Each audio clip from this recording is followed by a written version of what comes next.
Em nome do Pai, do Filho e do Espírito Santo. Amém. Meus queridos irmãos e irmãs, continuamos a nossa novena de preparação para a festa de Nossa Senhora de Fátima, hoje no segundo dia. Eu recordava no dia de ontem que Fátima é importantíssima porque Deus nos deu uma mensagem e Ele assinou embaixo. Ou seja, com o milagre do sol, nós temos aí um grande motivo de credibilidade para as aparições de Fátima. Mas, veja, só o milagre não basta. A própria realidade da mensagem de Fátima é importante. Por quê? Porque para que nós católicos possamos acreditar numa aparição, é necessário que a mensagem desta aparição seja totalmente compatível com o ensinamento da Igreja e que ela não venha a acrescentar coisas que contradizem a fé ou que são estranhas à fé. Então, aqui nós podemos ter também tranquilidade porque a mensagem de Fátima ela foi analisada, pensada, rezada, vista e revista ao longo destes 100 anos e é evidente, não há nenhuma contradição com a fé católica. Muito pelo contrário, Nossa Senhora, com a sua mensagem nas aparições, veio trazer, colocar uma luz, trazer em evidência verdades da fé que não somente estavam meio esquecidas, mas que seriam frontalmente negadas, né, por muita gente dentro da igreja. Nossa Senhora foi preparando o caminho para a crise de fé que viria logo depois. Isso é uma das coisas mais extraordinárias de Fátima, ou seja, é esse caráter profético de Fátima. Antes mesmo que as grandes crises acontecessem na história e dentro da igreja, Nossa Senhora já dá o remédio, já dá o antídoto, como uma mãe que prepara os seus filhos, né? Prepara os seus filhos para enfrentar a grande batalha. Novamente, aqui é Nossa Senhora como ela está lá no Apocalipse, a mulher vestida de sol que luta com o restante dos seus filhos a batalha contra os anjos malignos. E exatamente essa presença dos anjos também é uma característica de Fátima. Ou seja, Nossa Senhora tem também os seus anjos servidores. E para preparar a aparição e as revelações de Nossa Senhora, Deus enviou um anjo. Um ano antes das aparições de 1917, o anjo de Portugal, o anjo da paz, apareceu para os 3 pastorinhos para preparar-lhes o coração. E como é que eles foram então preparados? Eles foram preparados através da oração. Sobretudo, essa realidade da oração, né? Nas 3 aparições do anjo de Portugal, ele fala aos pastorinhos e ensina concretamente a fazerem, né, oração. E a oração é de adoração. Vejam só que maravilha, né? O que é que os anjos fazem no céu? Eles adoram a Deus, né? Eles cantam o hino de louvor a Deus. Eles repetem constantemente: Santo, Santo, Santo, Senhor Deus do Universo. Pois bem, o anjo veio trazer para as criancinhas de Fátima essa atitude de adoradores. A primeira oração que o anjo ensinou fala exatamente disso. Meu Deus, eu creio, adoro, espero e amo-vos. Peço-vos perdão para os que não creem, não adoram, não esperam e não vos amam. Mas essa atitude de adoração, ela vai numa direção. O anjo vai preparando aquelas crianças que não tinham ainda feito primeira comunhão, né? Sobretudo Francisco e Jacinta e ensina que eles devem adorar Jesus na Eucaristia. Não é adoração simplesmente de Deus em abstrato, mas é a presença de Jesus na Eucaristia. A segunda oração que o anjo ensinou aos pastorinhos em Fátima diz assim: Santíssima Trindade, Pai, Filho e Espírito Santo, adoro-vos profundamente e ofereço-vos o preciosíssimo corpo, sangue, alma e divindade de Jesus Cristo, presente em todos os sacrários da terra, em reparação dos ultrajes, sacrilégios e indiferenças com que ele mesmo é ofendido. E pelos méritos infinitos do seu Santíssimo Coração e do Coração Imaculado de Maria, peço-vos a conversão dos pobres pecadores. Essa segunda oração, ela coloca no centro a realidade da presença de Jesus na Eucaristia. E aqui nós vemos esse caráter profético de Fátima. A Eucaristia que será realmente tratada com ultraje, com sacrilégio e com indiferença. Vejam, nós estamos em 1917.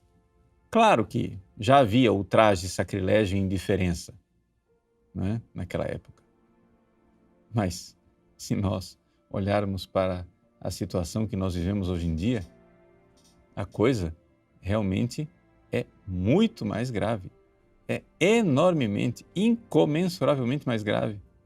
Vocês vejam, por exemplo, que situação tremenda nós temos com o sacrilégio das comunhões, em que as pessoas não estão preparadas para comungar. De uns anos para cá, para na cabeça de algumas pessoas, participar da missa é ter o direito de comungar. Então, se eu estou na missa, eu tenho o direito de entrar na fila da comunhão e comungar. Não interessa como está a minha alma, não interessa como eu estou preparado ou não, se eu estou em estado de graça, se eu estou em pecado. Então, infelizmente, vermos o número enorme de pessoas na fila da comunhão, me desculpem, mas não é uma coisa que consola. Porque na maior parte das paróquias não há confissões suficientes para justificar uma fila daquele tamanho. Ou seja, as pessoas estão se aproximando da Eucaristia para ofender Jesus. Não somente isso. Também a realidade de que, se tem padres que tratam assim os seus fiéis, é porque certamente tem padres que tratam assim a sua própria alma e não se confessam e celebram missa miseravelmente em pecado mortal. Ora, o anjo de Portugal ensina aos 3 pastorinhos a sacralidade da Eucaristia. Jesus, Deus, precisa ser adorado na Santíssima e Divina Eucaristia, no Augustíssimo Sacramento da Eucaristia presente nos sacrários do mundo inteiro. E ensina aquelas crianças a voarem na direção de sacrários distantes, em lugares onde Jesus está esquecido, não é adorado, onde Jesus é ofendido. E para que isso? Para também interceder pelos pecadores, ou seja, pelas próprias pessoas que ofendem o coração de Jesus e ofendem o Imaculado Coração de Maria. Então, essa realidade, né, que o anjo ensina aos pastorinhos é uma realidade importantíssima para o nosso mundo atual. Se ela era verdadeira em 1916, quando o anjo apareceu, ela é muito mais verdadeira hoje. Então, vamos nesses dias que nós estamos nos aproximando da festa de Nossa Senhora de Fátima, tomar o firme propósito de adorar Jesus no sacrário e rezar, adorar a Santíssima Trindade,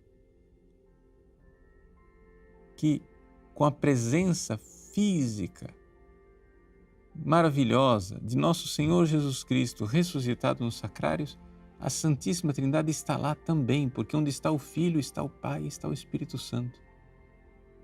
Adorar a Deus e reparar pelos ultrajes, sacrilégios e indiferenças. Vamos viver isso. E se você não tem condições de ir até um sacrário, não é? Onde está Jesus, você vá espiritualmente. Na aparição do anjo, o anjo apareceu para Lúcia, Francisco e Jacinta com um cálice, com o preciosíssimo sangue e a hóstia consagrada, da qual hóstia pingavam gotas de sangue.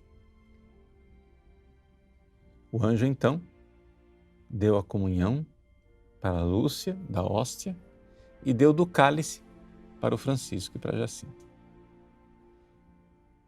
Você pode se perguntar assim, mas padre, anjo pode celebrar a Eucaristia? Não, é claro que não. Os anjos não celebram a Eucaristia. Mas nessas aparições extraordinárias, os anjos vão e pegam a Eucaristia em algum sacrário da terra, em algum lugar, né, que foi celebrada a missa, e milagrosamente levam a Eucaristia. Por isso os anjos podem dar a comunhão. Não, eles não são capazes de celebrar a missa e produzir a comunhão, mas eles trazem e levaram. O anjo, né, levou para Lúcia, Francisco e Jacinta a Eucaristia para duas coisas. Primeiro, para adorar. Ele foi, deixou o cálice e a hóstia levitando no ar milagrosamente e ele se prostrou por terra, né? E as crianças, imitando o anjo, prostradas, rezaram a oração: Santíssima Trindade, Pai, Filho e Espírito Santo. Adoro-vos profundamente. Né? E já que nós somos tão pobres e não podemos oferecer grandes coisas a Deus, ofereço-vos então o que tem de mais precioso, o corpo e o sangue, a alma e a divindade de Jesus Cristo, que está presente nos sacrários da terra. Então ofereça, faça isso. Né?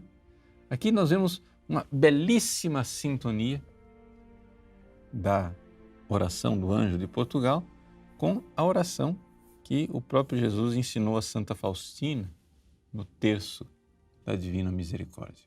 Né? É exatamente isso. Oferecer a Deus aquele ato supremo de amor, que é o ato de Jesus na Santa Missa, porque em cada missa bem celebrada, bem participada, nós estamos verdadeiramente dando a Deus o amor com o qual Ele quer ser amado. Essa mensagem de Fátima é atualíssima, importantíssima. Então, no dia de hoje, esse primeiro ponto da mensagem de Fátima, a Eucaristia, adoração e reparação da Eucaristia, essa presença divina de amor, o sacramento da Eucaristia que, infelizmente, não é crido por muitas pessoas e que, porque não se crê, é ultrajado, ofendido com sacrilégio e com indiferença. Que Deus abençoe você. Em nome do Pai, do Filho e do Espírito Santo.